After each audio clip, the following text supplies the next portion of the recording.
Coran rapporte avec précision la vie du prophète Moïse. Tout comme il retrace le conflit entre Pharaon et les enfants d'Israël, le Coran révèle des informations précieuses sur l'Égypte ancienne. La signification de nombre de ces faits historiques a attiré seulement récemment l'attention des érudits de ce monde. Si l'on considère ces points en faisant appel à notre raison, il devient très vite évident que le Coran et la fontaine d'informations qu'il contient ont été révélés par la sagesse de Dieu, car il correspond aux découvertes scientifiques, historiques et technologiques contemporaines. L'un des personnages dont le nom est mentionné dans le Coran, dans le contexte de Pharaon, est Haman. Il est mentionné en 6 endroits différents du Coran, qui nous informent que c'était l'un des plus proches alliés de Pharaon. Curieusement, le nom de Haman n'est jamais mentionné dans les chapitres de la Torah, se rapportant à la vie du prophète Moïse.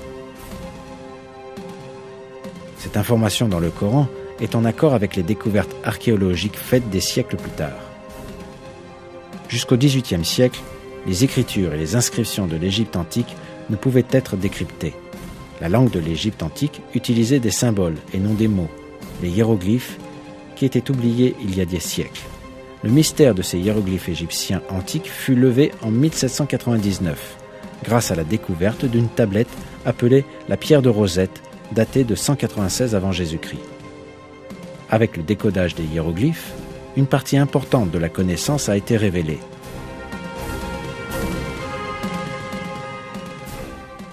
Le nom Haman était en effet mentionné dans des inscriptions égyptiennes.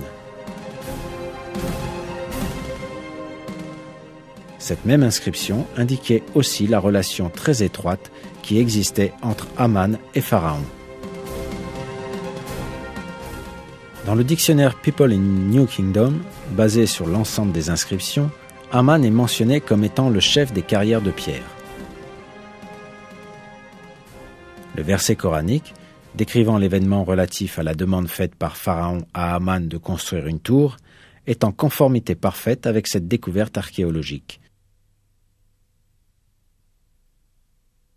Et Pharaon dit : « Ô notable, je ne connais pas de divinité pour vous autre que moi. Haman, allume-moi du feu sur l'argile, puis construis-moi une tour, peut-être, alors monterai-je jusqu'au Dieu de Moïse. Je pense plutôt qu'il est du nombre des menteurs. »